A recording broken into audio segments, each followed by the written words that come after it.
Medaily zo súťaží nemusia nosiť len športovci. Príkladom je Michalovčan Michal Vojník, ktorý sa zúčastnil medzinárodnej súťažnej výstavy chovateľov exotického vtáctva v Olomouci. Jeho operení krásavci mali najvyššie hodnotenia poroty. Michal Vojník má od malička kladný vzťah k zvieratám. Už ako malý chlapec so záujmom sledoval, ako sa jeho rodičia starajú o hydinu králikov a holubov. Často im aj pomáhal. Chovateľská vášeň ho neopustila ani v dospelosti.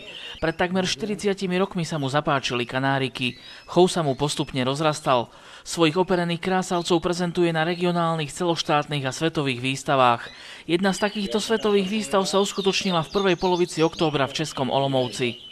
Tam bolo nespočetné množstvo, jak papagájov, tak kurovitých i bažantovitých týchto operencov. No, bolo tam, dá sa povedať, že vyše 2000 kusov vtákov rôzneho druhu, ale v jednom pavilóne, a to v G pavilóne, kde som prakticky aj ja pôsobil, tak tam boli čiste len drobné exoty, farebné kanáriky, podstavové kanáriky, agapornisy a papagaje, stredné papagaje. Na hodnotnej výstave sa zúčastnili chovatelia z Česka, Slovenska, Poľska a Rakúska. Michal Vojník prezentoval jaspisové a červené kanáriky. Odbornú porotu najviac zaujali jaspisové, teda farebné kanáriky. Svoj pôvod majú v Španielsku a boli vyšľachtené pred 10 rokmi. Michal Vojník ich mal v Olomouci doved na 9. Dva z nich mali najvyššie hodnotenia.